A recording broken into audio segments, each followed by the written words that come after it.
The passing of Christopher David Andrews at age 48 took us by surprise. We were in shock when we learned he was gone, and we quickly arranged a flight to Albuquerque. The week went by in a blur, but ended with a wonderful memorial to Chris by 60 of his friends who had gathered with only 2 days' notice.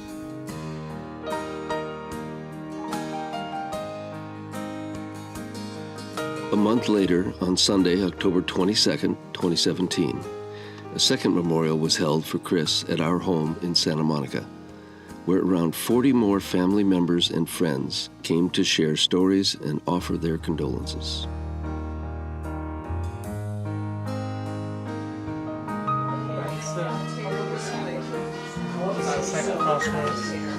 This picture is, I'm right here. Oh, okay. And that's Chris. 7 years from now. We want to thank everyone who came and also those who couldn't make it but kept us in their thoughts and prayers. To echo the sentiment of so many, we feel blessed to have had Chris in our lives. He was a gentle soul. And now, please enjoy the words shared by the people at our home. With love from Charles, Diane, and Nicole.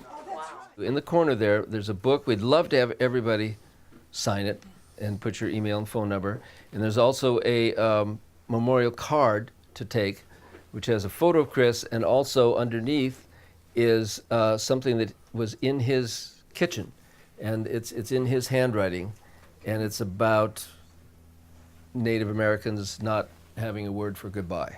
Mm-hmm. And then also in the corner, for anybody that didn't read the column that I wrote about Chris in the Santa Monica Daily Press, you're welcome to take a copy of each one of them there. You know, I'll say that while it was difficult to write the column, I kind of knew that I had to, and one of the reasons was I know that it always resonates with other people, and boy did it. I mean, I just got literally hundreds of responses from people I knew, people I didn't know, 2 people who said, I have a son named Christopher who's suffers from depression. We haven't heard from him in 30 years. So it's something that, for those of you who didn't know, we were not in contact with him for quite a while, for about 1.5 years. And we would go through periods like that. He would visit, and while he was living in New Mexico, and things would be great. We'd have a great visit. And then he'd go back home and nothing, wouldn't return a phone call or a text or anything else. So that was all a little mysterious. It was his choice, not ours. So as a result, we wound up really not knowing what was going on with him. And as family, kind of worrying about the worst. We knew that he had suffered from depression for at least the last half of his life, to the point where he couldn't even get out of bed, couldn't pick up the phone call work and say, hey, I need some sick time off. He'd lose jobs, he'd lose relationships. So for all we knew, he was, in one of those long periods again, had no friends, was worried about being homeless the next month. Well, when we had the memorial in Albuquerque, we found out that was not the case. And considering that he was gone and there was nothing we could do about that, it was a really incredible, miraculous thing to find out. That he had this rich life, and all these friends who showed, 60 people showed up on 2 days' notice. And they all talked about, everybody just had the most positive things to say, because so many people said, Chris, even though he suffered from depression, would reach out to other people. Would say, hey, come on, let's go out for a bike ride, let's go get a beer, let's, come on out of your house. So, he really led a very inspirational life, and that was, ironic, but really very uplifting for us to find out about that. Chris was in Albuquerque till he was 11. Then we moved here, moved to different parts around town for the best schools. Wound up here in his last year of high school, and so a lot of you knew him from that time period. He then came back.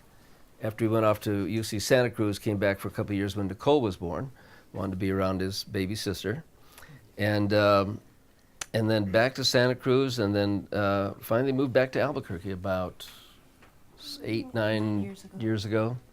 And we thought that was a good idea because Santa Cruz has its attractions, but it's also dark. And Albuquerque is nothing but sunlight. So better for a person who suffers from depression and likes to bike ride. I mean, he had a cabin up in the mountains that was just, an amazing spot. You'd go out on the porch and you could see the city down below you, and you look up behind you and here's all the mountain ranges, and he used to go riding his bike up there. So it was a great place for him. And then he moved down into the city, and he got this adobe home that we just loved. He and his girlfriend at the time bought it in 2010 because neither one of them separately Had the credit rating. had the credit rating for it. And then when they split up 2 years later, he kept paying the mortgage all by himself. And then we also found out that 2 years ago, he apparently bought out the interest of his ex-girlfriend, who was still on the deed. So, he owned it free and clear. He had a nice Subaru that among his crowd, that's a very prized car, it just runs forever. And things were great. So once we found out that he was gone, it was 24 hours before the police would declare whether they were investigating a homicide or a suicide. When they told us it was a homicide, it was a relief in a way, because if it was a suicide, that means that your kid was in so much pain that they felt they had to take their own life. And that wasn't the case with him. He was having a good life. So so we're just trying to remember in this memorial and in our daily lives, minute to minute, all the good times, all the smiles that he brought us and that he brought to other people. And I have the example of losing somebody I loved very much quite some time ago. And for 20 years, I couldn't think of that person without feeling pain. And even though I kept telling myself, this is not what she would want, this is not what I want, I couldn't do it. So I'm not going to do that with this. You have a choice. I can think of Chris, and I can think of him in a Cub Scout uniform, and I can either cry about that or I can smile about it. So I'm choosing to smile, doing pretty good at that so far, and hoping that you all will, remember him that way, and all the, the great personal times that you've had with him, and all the times you saw him smile and laugh. So I'm going to turn over to Diane. Thank you. So I really feel like you've captured so much that many of you may not have connected the dots. You knew him in a certain way, but you didn't know his history and his time in Santa Cruz, and the fact that, when I came on the scene with meeting Charles, he had a son, and his son was 12, and instead of it being at all uncomfortable, it was a blessing. It was an addition that I was happy to have in my life. I used to call him the guru because somehow he kind of had a gentleness about him. And I don't know, when we lived together in Studio City and then in Beverly Hills and then in Santa Monica, we all felt very connected. And then he went up to UC Santa Cruz, and we were glad that he got in, and we were happy that he was studying there and he was doing a good job, and took a bicycle trip all the way up to Alaska with Barnaby and learned about bicycle maintenance and found kind of a path away from traditional academics, but we were happy for him. And then it started showing up a little bit, some indications that his mental health wasn't always as fine as we would hope. And so we encouraged him to, move back to Albuquerque. And in between, he took a trip to Costa Rica and had a trip to Jamaica on us for his graduation from high school, and he loved to travel. So finally, in Albuquerque, we would sort of entice him with, coming to Christmas with us. And at first he flew a few times, and then we would say, well, however you want to get here, and he'd drive. And this is just a personal story that a lot of people go, I know you're a voice actor, I know you're a singer, but I didn't know you could paint. And so that St. Francis that was in the backyard, it was something that Chris had seen at a restaurant. It wasn't the one I painted, but he inspired me because he couldn't afford the one on the wall in the restaurant.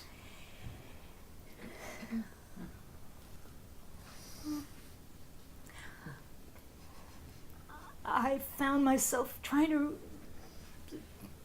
look up the animals of New Mexico that live in the desert around a kind of sort of caricature of St. Francis. But I love the image of him putting it in the back of the Subaru. And it just fit like with about an inch, you know. And he got it in his car and he drove back, and I thought to myself, where will he put that? It's huge. But when we got to his house, it was right in his living room. As soon as you walked in, I just want to say that when we got there, all the neighbors showed up one by one. You know, it wasn't like he didn't know his neighbors like you find sometimes in cities. They all knew him, and there was this woman across the street who just was really broken up, and they had a very special relationship, and among other things, they both loved St. Francis. Because Chris loved animals, and he was absolutely devoted to his two cats, Scooter and Huck. And Scooter was missing part of his two back legs, so Chris had him fitted with a couple of rubber prosthetics, and Scooter, let me tell you, could get anywhere. Yeah. He could go to the top of a cat thing, you know, before a normal cat could. And Huck, I think maybe he named him that because Chris, like me, is a cousin of Mark Twain, so he was very admiring of that. And yeah, so Diane, you know, so he loved St. Francis, and he shared that with Aralia across the street, and she really wanted that St. Francis, but we gave her a gardening hat that she also coveted, so we figured we had to have that. But yeah, Diane decorated it with all the native New Mexico animals. I just wanted to give you a chance. I'm glad you segued, because that's pretty much what I wanted to end my little piece on. I need a Kleenex though, and if it's okay, I'd like to make just a gesture towards you, Nicole, if you wanted to say something. I think I'm just gonna listen. Okay. My mom wanted to say something. Yes, please. Okay, I'll try. Can I give you this? And I'm going to stand up. It's a little bit easier for me. Up I go. Hi, I'm Marie Michelle. Diane is my daughter. Charles is my son-in-law. Nicole is my granddaughter.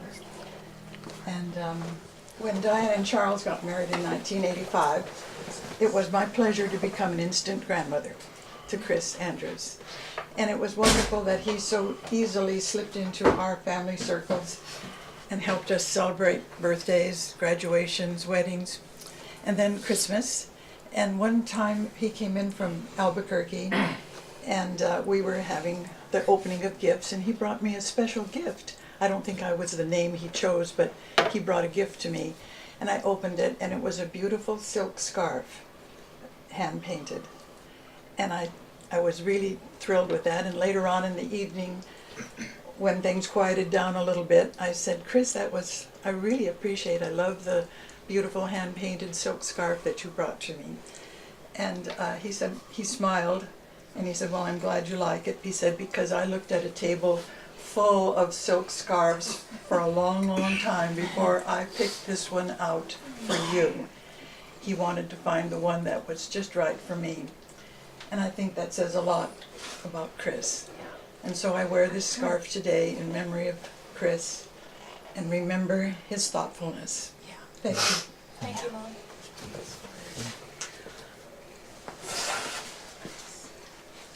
So unless other family members have something to say? Patrick or Monica, yeah, please. I'd like to read something, if I could. My sister Monica. You're from Texas.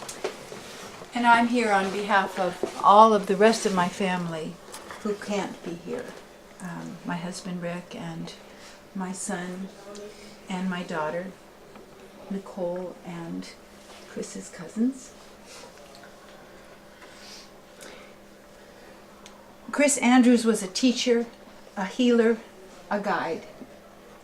He did not shout from mountaintops. His message was much more subtle than that. He did not preach to crowds. His practice was more personal than that. Chris did not aspire to fortune or fame. His presence on this earth was more gentle than that. The footprint he left was much lighter than that. But Chris Andrews did leave an impression, a powerful impression on everyone who knew him, on everyone who knew his extraordinary kindness.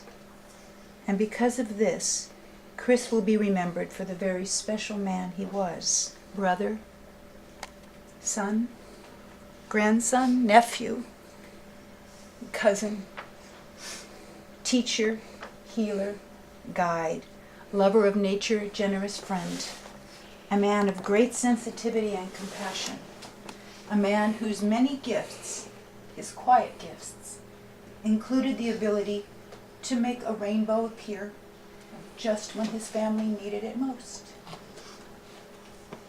Diane told me that as they were driving back down from the mountain after spreading Chris's ashes up in the Sandias, yes? Sandias. There'd been a storm, and were you driving, Nicole? It was something crazy and scary, and you know, you can only imagine the emotional state that they were in. And they come out of a storm, and then this double rainbow fills the sky. And I just thought, when Diane told me that story, what a gift that Chris had given all of you. And my kids asked me to share a couple of stories. Amelia, when the kids were all little, all the cousins were little, my mom and dad took the family to Hawaii, and we all spent, was it a week there, I think? And you were pretty little, and Chris was the oldest of the grandkids. Lizzie, I don't remember how old you were, and 2.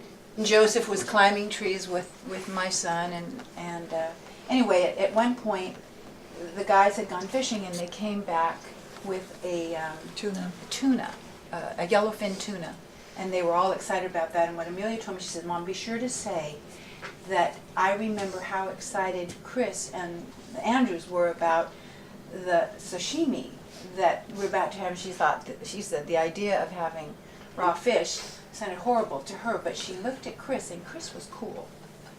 And so she said, "Okay, I guess we'll have sashimi because Chris is cool, and if he likes it, I'm going to like it too."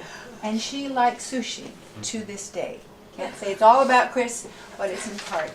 And then Zach wanted me to tell you all that never has he been in a better water fight than the one he was in with Chris. Wow. On Oahu. That's a compliment. Thank you, Monica. If I may just add one thing to what Monica said, in light of trying to let some of you know about the life of Chris that you didn't know about, we took a trip around Europe for a year when he was 2.5 years old. That's what inspired the trip that the three of us did. I think he always wished that he could have remembered it, and it would have been older, but that's just the way it happened. My father had just passed away. He left a small life insurance policy, and my mom said, "Go, travel. Is that picture You love to travel." from that? Yes. Yes, Exactly. yes, yeah. Yeah, that's in a field of poppies in Greece, I think. And what's cropped out is a long-haired guy laying there in the field with him, somebody we'd picked But up he's in the along the picture way. over there at the Yeah. balloon festival there. Yeah, yeah. But what I was going to say was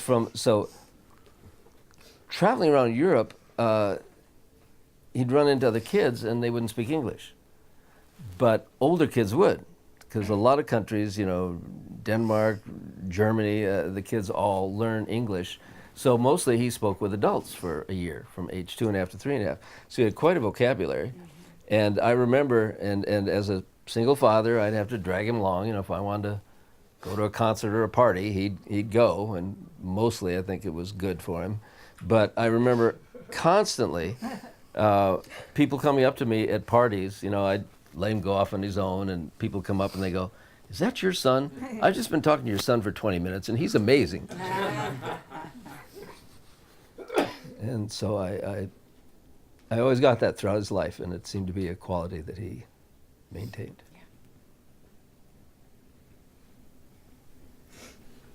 You want to say something? Well, My brother Patrick. yeah, there are many stories, but I was just thinking about the fact that we would only see him every once in a while. But he had, you know, those memories are very strong. It was almost like he punctuated, you know, your thoughts for a short time, and it wasn't intense. It was about peace and calm, and just, you know, things were just going well and okay, and that's how I'll always remember it. Thank you, Pat. Lizzie, do you want to join in, or you don't have to? Well, once, My niece. like my dad said, we didn't get to see him a lot, mainly at Christmas and stuff like that. But there's this one memory. I guess it would have been probably after Christmas, because my brother and I had just gotten new bikes. And so we brought them down. I guess we were riding our bikes down here or something. We were down at the Smash parking lot. And I remember, because I wasn't a very good bike rider, but I had finally like completely grown out of the bike that I'd had before.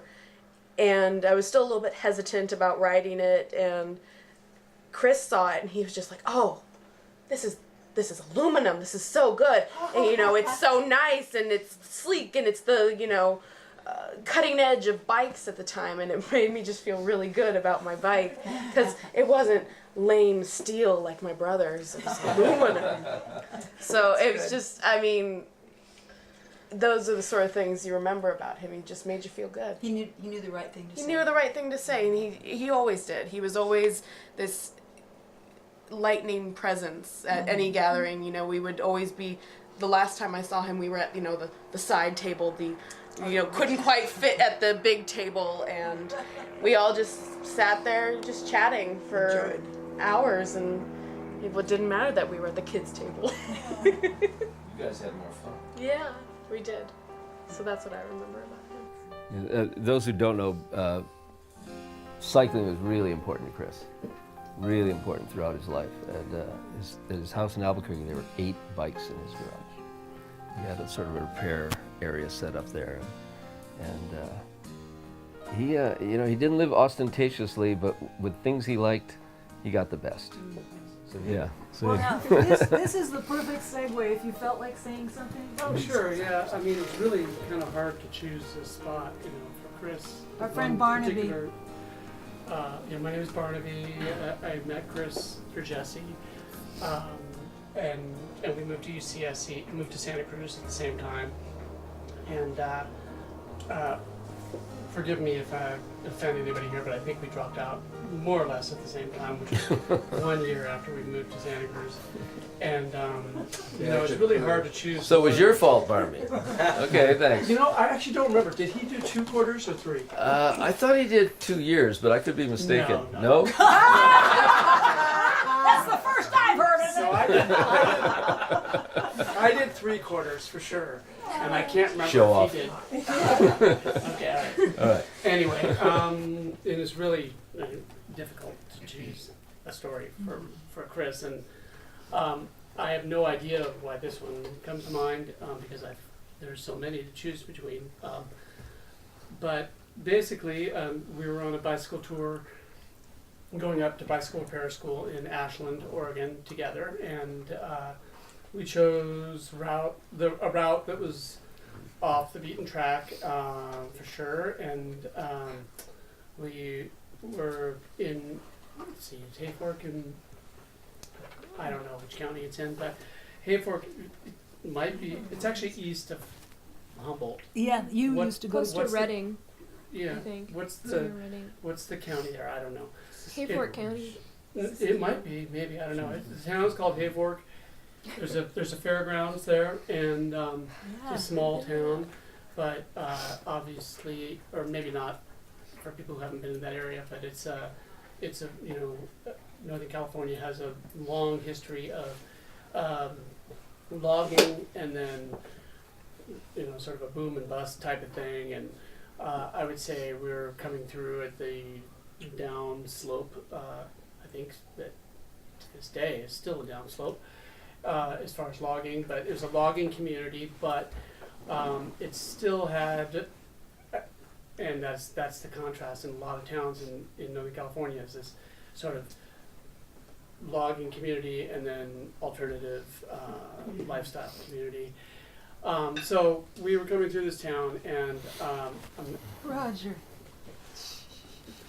we're coming through the town, and basically, as a cyclist, this is perhaps the worst possible thing that can befall anybody, and it befell me.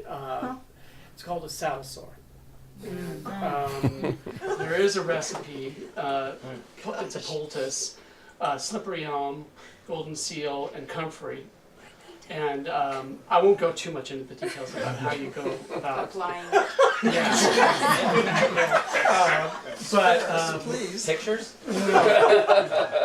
Demonstration, perhaps. something like that. But anyway, he was patient during the process, a couple days, and we got back on the road and made it to the bike repair school on time. But it's a story that it shows how caring he is, and that's pretty much my story. Only to add at the very end, like Chris was very sharing of music, and I love music, and Chris shared a lot of music with me, and there's a lot of music. When I look at my cassette collection, there's tapes from him, there's and some tapes from you, actually, I think, I don't know, anyway, but I've appreciated very much his contribution to my awareness and knowledge and appreciation for music. So, yeah.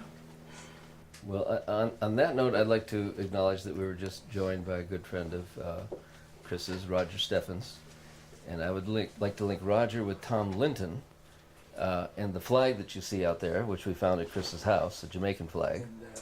And the little shrine here. And a little shrine of things that Chris brought back from Jamaica, from Sunsplash. Oh, it's behind you, Roger. Yeah. So I just want to say that these two friends have been very important in Christopher's life. When he was a disc jockey at Beverly Hills High School, he took the name Christofari.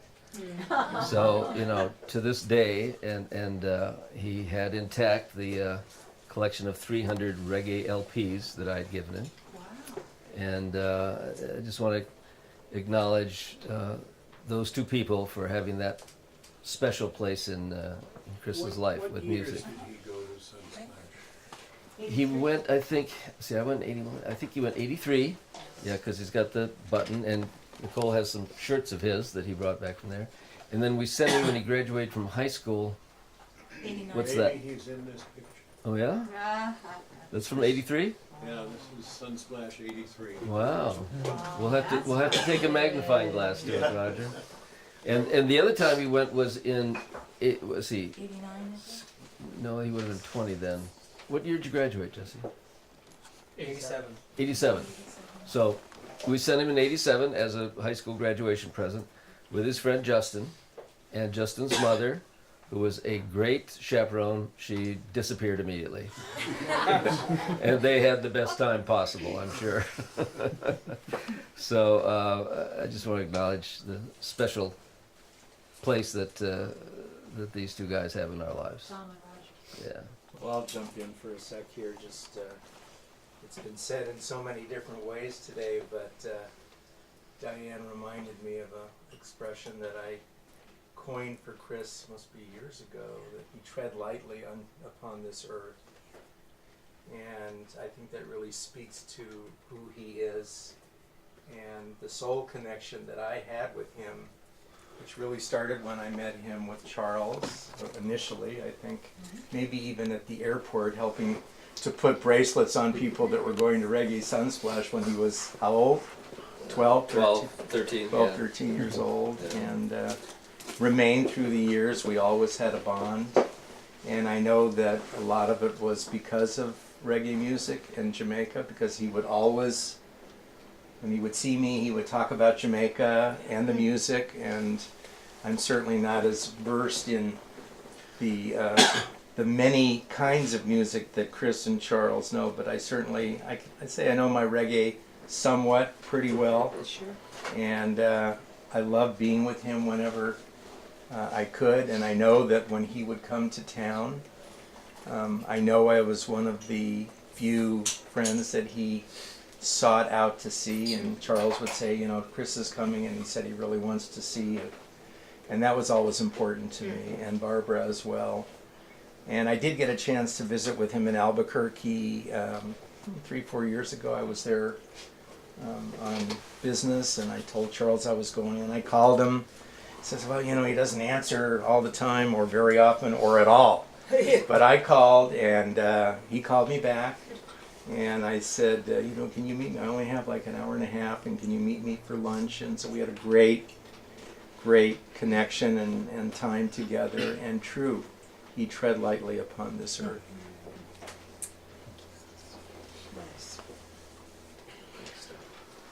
One person that I thought, if we're going to go through the chronological time with Chris, it might be important to ask you if you had a thought or two to share. Jesse. I'm Jesse. I failed to meet most of you. I know this guy though. Come on in. There's a lot of people out there, so. Come on in. Well, have everybody come in. Yeah. Charles. Yeah. More room in the kitchen. Yeah. Mike, yeah. Oh, Checked on it a long time. thank you, yeah. Thanks for coming. Thank you. Look in the kitchen, bring it. Hi, Gloria. Oh, come on, Gloria.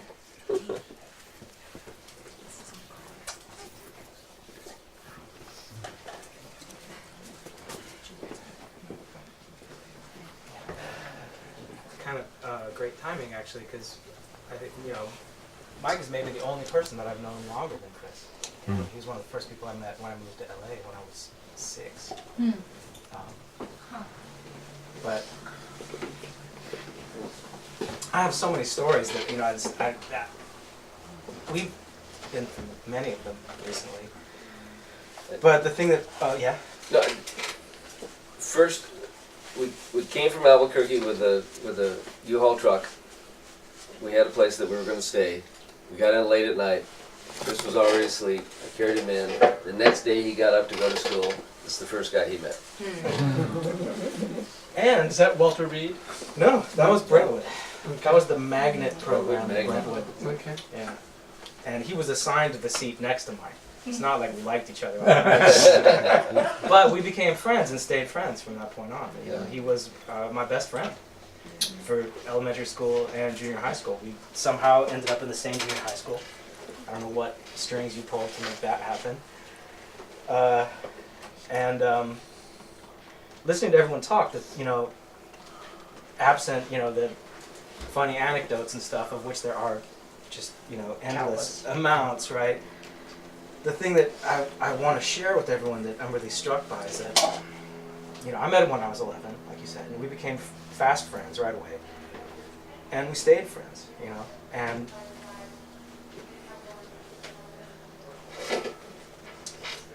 all of my friends that I introduced him to, they also stayed friends with him.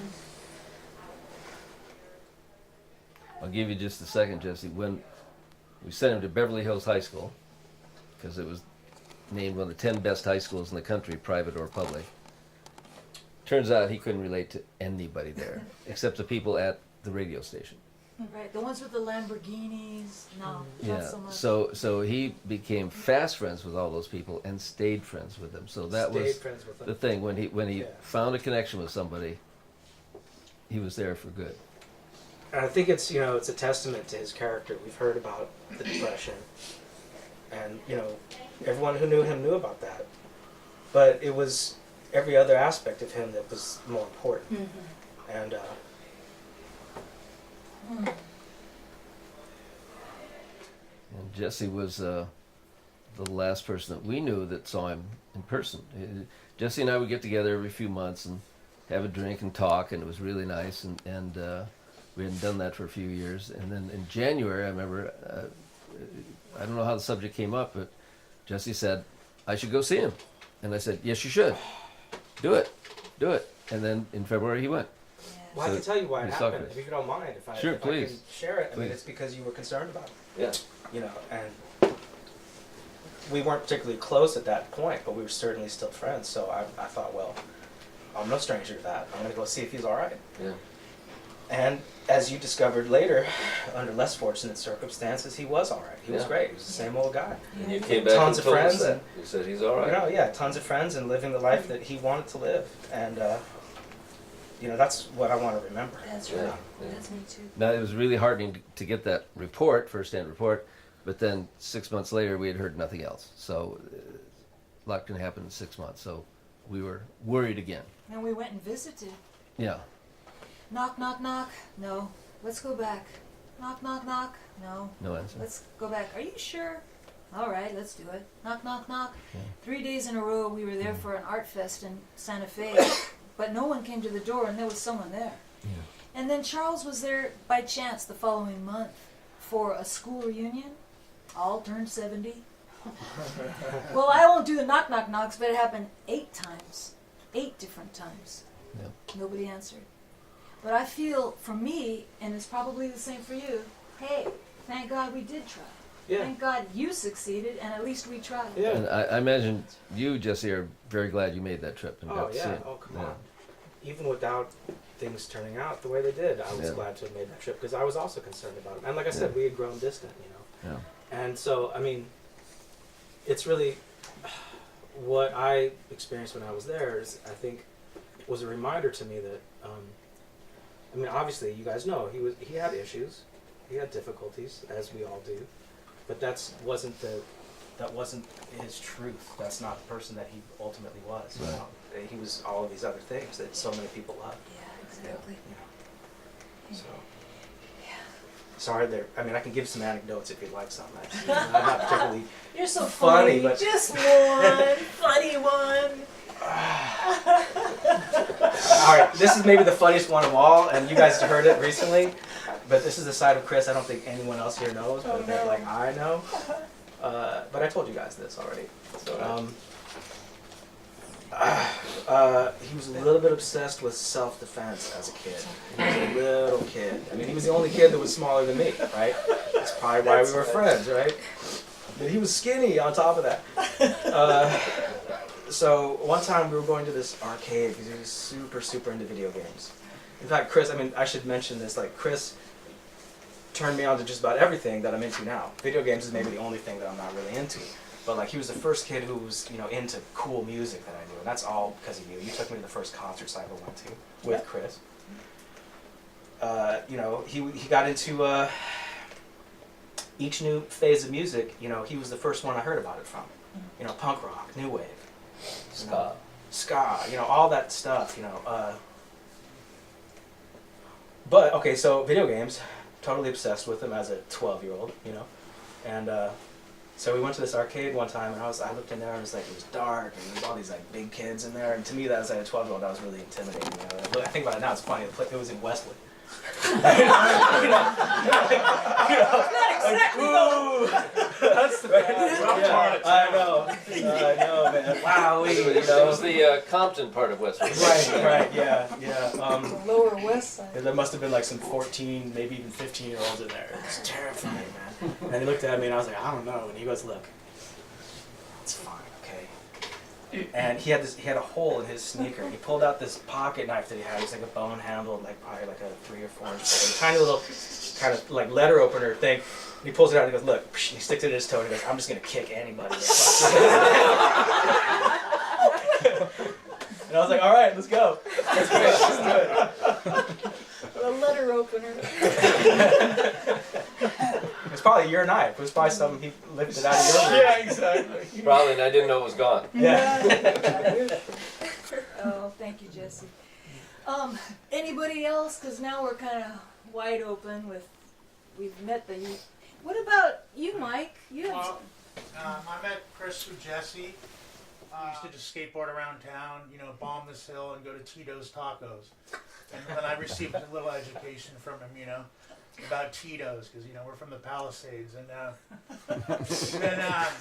you know, did we go to the Hill Street reggae show down there? And it was just, you know, I mean, we spent some time together. We were pretty close, you know. We didn't. Last time I saw him was in college, probably before the turn of the century. But you know, I mean, I always have a warm spot in my heart for him. I think of his cats and the love. He was just a tender, loving person, and you know, I always loved him and felt close to him. But I didn't always, you know, see him much after a certain point. We just were like little punks, you know. I remember, you know, going to the, you know, abandoned buildings on our skateboards, and you can probably fill in the blanks a little bit, you know. But Did you go to any mosh pits together? no. But and then I thought of all these, you know, tapes that he made me, and I was thinking of the mixes, and how he was giving like that, and just the passions that we shared, and the friendship. I mean, it was a culture that we were lucky to sort of have as kids. And Jesse, Barnaby, and we were like, in a way, like, you know, that's my foundation, and Chris, and really, you know. But you know, I just, you know, he was just a sweet guy, and you know, I'm just really sorry to hear this, and you know, I have a lot of love, and I just, and thanks, Charles sent us to Jamaica. And Mike Barnaby and I. Well, actually, and, it was Tom right here. Oh, who yeah. I finally met today for the first time, I think. Yeah, and so we just were really into the same things, and he was just a sweet guy. And thanks for having us Yeah. today. Where'd you come from today, Mike? So we came from Mar Vista. Oh, okay. And I'm just with my son. I'm glad you found out about it. Yeah. Thank you, I Mike. want to thank you guys Yeah. for having us. You're welcome. Thanks. We would be remiss if we didn't shine a little bit of light on you, Hut, because you've known him since before these guys even. I went back a ways. I think Since you were 6 or 8? I mean, as far back as I can remember. Yeah. This is Hut. But you know what I can remember is that, you know, what's that movie, Sliding Windows, where just certain decisions or certain things, events happen in a life, and it kind of goes off in a direction. And I can attribute a lot of how my worldview is today, my exploring kind of a care and concern for living creatures, and for you know, he was vegetarian, and in suburban Phoenix, that might as well be a French word. So yeah, he introduced me to that, and just a different perspective on what was going on around me, and I always kind of, Charles and Chris always kind of were the same person to me, you know. Whenever I would run into Chris, even I think I saw him 7 years ago in Albuquerque. I was going through, and it was just so happened I was able to catch him and showed me around his place, and I felt like this is, you know, Chris and Charles as a unit, you know. Yeah, I was just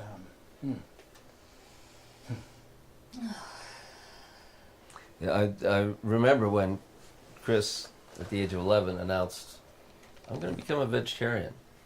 And I immediately panicked. I went, "Oh no, I've got to learn how to cook all sorts of different things." And I said, "Why?" And he said, "Well, I don't think animals need to die for me to live." It's hard to argue with that one. And he became a pretty good cook. For self-defense. Steamed rice and veggies. That's what I remember. Did you have any more, Hut? Yeah. Well, I just, you know, so many times where, I mean, I ran into him in Santa Cruz when he was living there, and at this funky house, there's a bunch of people living in, and kind of a commune situation, and he was, showing me his mountain bike, and I was into mountain bikes too, and so it's like, yeah, man, the shifter. It's all about these. You got to go back to the original shifters. Top Yeah. I'm like, really? Okay. But I'm like, you know what you're doing. But, I was like, okay. So I went back to thumb shifters for a little while, just because of that, because of Chris. Yeah. So he was in a way, I didn't have an older brother. So when he was around, he was, 3 years my senior. Four so. sisters? Five. Five, and they all said they had a crush on him. Yeah, he's a good-looking kid. Yeah, and he and Hut really shared a love of the outdoors. I mean, I tried to figure out where they came from because it didn't really come from me. I just soon stay in a hotel at the edge of the forest. But I think it was Cub Scout campouts, and then You were the leader. yeah, Well. I was. Didn't want to be a Cub Scout leader, but there wasn't going to be a Cub Scouts unless I was, so I did it. And then we had this friend named Tom Hogue who used to take us trout fishing up in the mountains. And he'd show up at 4:30, and boy, we better be ready to go. And we'd drive up. He'd be reading the stream. He said, "No, not quite yet. There's too many ripples around the rock when it comes from the north side." I'm going, "What are you talking about?" And then we'd land somewhere, and he'd help Chris, bait the hook, and then he'd say, "Go drop it over there." Boom, Meanwhile, he didn't tell me anything. I didn't catch anything. But I think that, he really got his love of the outdoors, and boy, that's just, we got photos of him on his bike on top of these mountains and looking down the trail that a mountain goat couldn't go down, but he's about to ride his bike down it. So these guys really shared that. Hut is quite an outdoorsman too. And thanks for you for fostering that in him, and he had some quiet introspection, and just a smart guy. I just would always think about, he was just always thinking and had maybe a different take on something that maybe everyone else was going on a kind of different direction, and Chris would kind of take pause and really have a little more thought about something. Without going into conspiracy theories, he actually had he had information and evidence, for what he talked about. He may have only finished 2 quarters, but he was a very educated man. His book collection was pretty astounding.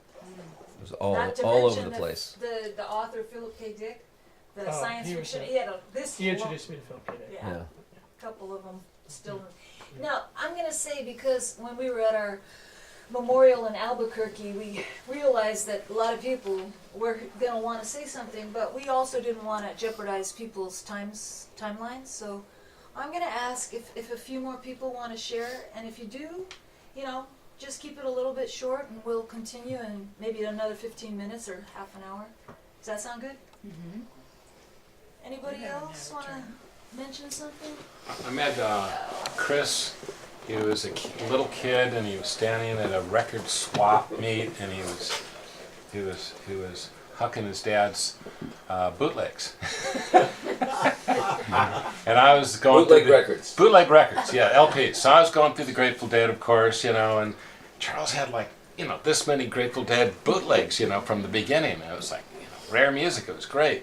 And I kept waiting for Charles, and it turned out Charles was having so much fun shopping himself. He never came back when I was there, so I hooked up another time, and then met Charles. But when I came back to the table, Chris said, Dad, there's this guy who wants to buy all your Grateful Dead boots. Wait a minute. The person hucking the records was Charles, not Chris, right? Well, Chris had been there, and he left Chris there. I left Chris at the table to sell his records. Okay. Yeah. Okay. And he begged me not to. I said, "You'll be okay." And what's the event? It was a swap meet in Hollywood. I was just trying to raise some money. Just want to make sure I understand. Yeah. So Charles was having so much fun, looking for new stuff that he didn't get back to tell his son what these things sold for. So you hadn't met Charles yet? I hadn't met Charles. No. So then I met Charles. I came over to his apartment. We started talking, and I realized, just as a sidebar, 3 people tried to introduce me to him within a month before I met him. Wow. Close friends. That's right. Carl. Carl and Dave Lesser and all these people say, "Oh, you got to meet Charles. You got to meet this my friend cousin Charles." of Faye Abrams, who's one of my best friends in Albuquerque. Yeah. But she grew up out here, moved to Albuquerque, and I couldn't. So I can't believe this guy I just met is like cousins with her. Yeah, You know? yeah. So we had met that evening, and then that evening we had also discovered 3 people tried to introduce us, and my cousin was like his best friend, and yeah. But I did visit Chris up in Santa Cruz on a rainy night, and it was just the worst rain you'd ever seen in Santa Cruz. And all the roads were wiped out. We barely made it to his little house up in the mountains. Felton. Huh? Was it Was Felton? either Felton or it was Ben Lomond? It was way up high in the mountain. Yeah, there's 2 of them that Okay, evicted yeah. up there.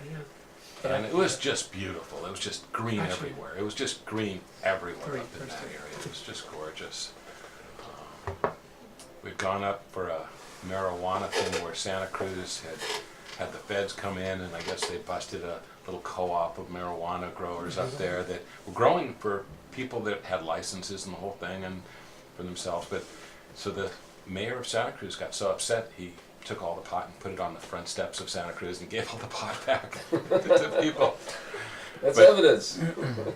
But I went up there for the Ram Dass was up there that time, and he was doing, I guess it was Ram Dass Day in Santa Cruz, and they'd given him a proclamation or something. Huh. I can't remember. That's the kind of place Santa Cruz was. It was really cool. It was really cool. I mean, Chris put us up, and I went with my wife, and we had a lovely time. Last time I saw him was here for Christmas, and he came into town. Yeah, Rick's another person that when Chris would come to town, he'd say, "I want to see Rick." You know, get a hold of Rick. Tell him. So yeah, Charles and Chris and me were all like into music, always sharing. And, yeah. Nice. I should probably say something because I knew him when he was really young. We met through music.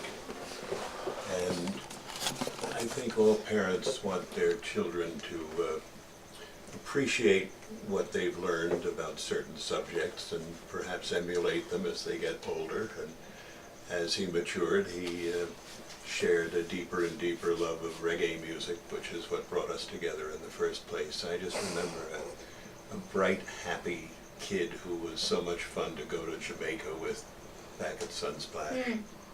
And I'd just like to share a short poem by an English woman named Rosemary Tonks. My heart is full, but sometimes only of your absence. I have been healed, but sometimes still my whole heart hobbles. That's for you, Chris. Thank you, Roger. You can tell Roger had a show on KCRW for a while. The reggae show. The reggae beat. The reggae beat. Vanessa, long time?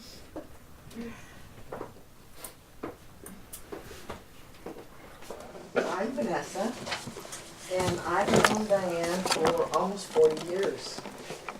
And through Diane, well, first it started with Marie and Monica and Pat.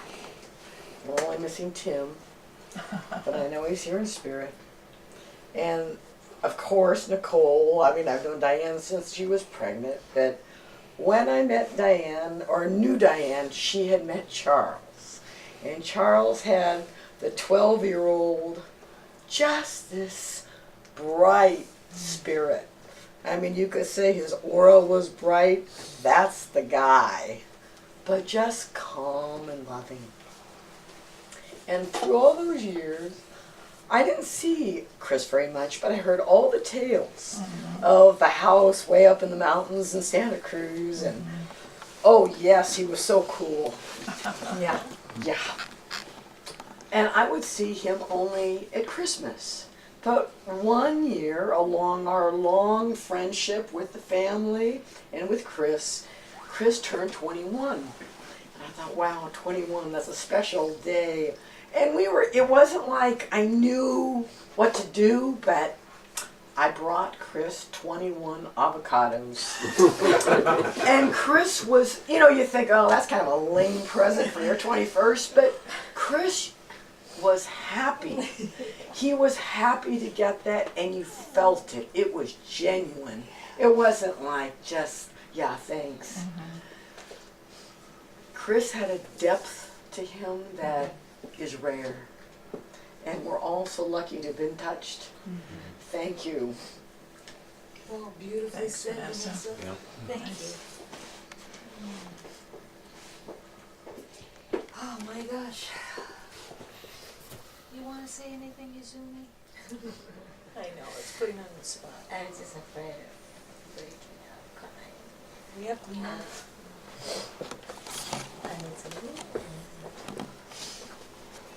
I was sharing with Nicole and Charles earlier that I ride my bike in the morning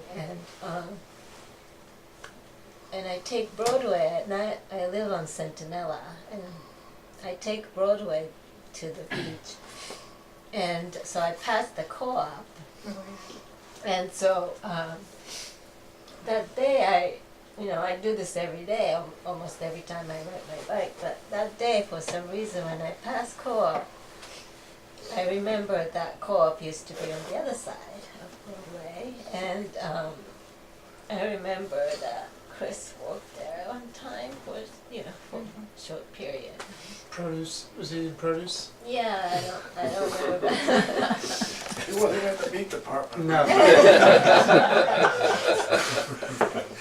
And for some reason, the thought of Chris came up, and I was thinking, oh, hi, I wonder how Chris is doing. And I was remembering the conversation I had with him. It could be the last conversation I had, something about, when Andrews and we both bought Prius, and Chris was so mesmerized with the dashboard and with the nav system and stuff, and I was wondering how he was doing, and 2 hours later I get an email from Diana. He I think that was before Nicole was born. I used to travel in the 90s a lot, and Chris would stay at my place to take care of my kitty. And I had no qualm about having Chris stay at my place because I trusted him completely, and I knew he would be good with my kitty. So I don't even remember when I saw him last, but I just have such fun memory of Chris. So thank you. Joel, can I put you on the spot? No problem, yeah.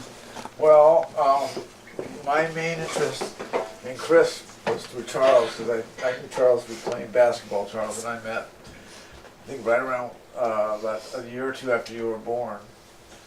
And I don't think at that time Chris was here anymore when we got to be friends. So, through the time frame of our friendship, I would occasionally get to meet Chris here and there. And our bond was through the wilderness. I do a lot of backpacking, and I discovered his love for the wilderness. And we had endless conversations about flowers and trees and plants and so forth. And he always had a special spot in his heart for me, even though we didn't really have a great flow together. Every time he would come around, he would make some time to get together, and we would catch up. And he was just always so seamless. He just had so much social skills or grace. He just made everybody feel comfortable, and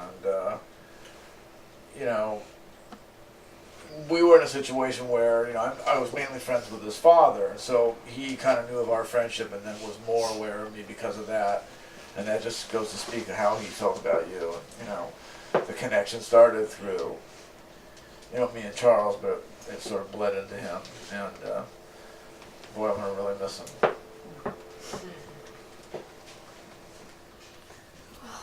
It's hard to know what to say, and just being okay with breaking down.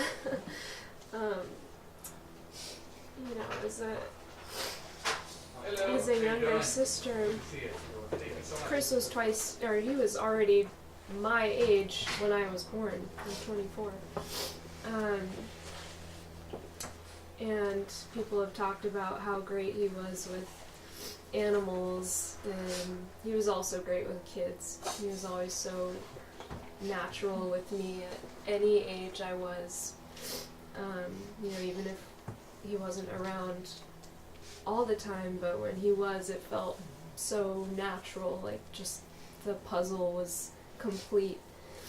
And it's so clear when I hear other people talk that he had that same natural state with everyone, and it didn't matter if you were 5 or 65, he could have a great, meaningful conversation with you and really, you know, cut past the bowl and be real with people. Yeah. And I think everyone felt that light from him.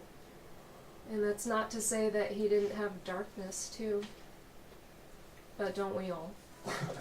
And I think that's a gift that he had, that he was able to embrace the light and the dark and embrace that in other people, which not everyone can do. So I don't really know, you know, how to say this, but I just want to thank all of you for all your stories, and it's nice to know that he touched so many people, because he didn't get to know too many of my friends. William a little bit, got to know him, so it's just really special to hear stories from you and how much of an impact he made on your lives, so thank you. I think it's fair to say that your very special friends would have all had a great time with him. Diane, did you have a song? Oh God, is it time? My mom told me to announce the title nice and clear. It's called It Is, and I wrote this for Chris.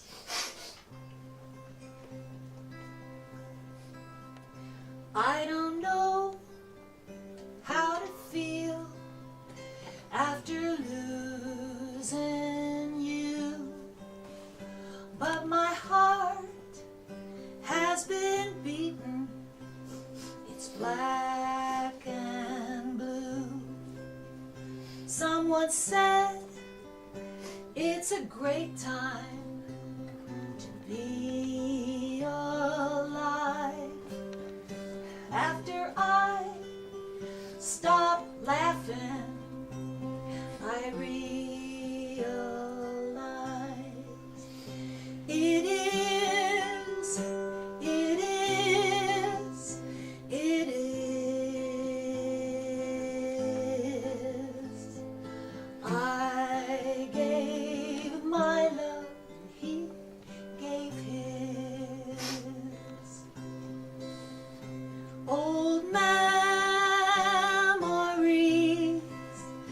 will make me smile, but pain is like learning. It takes a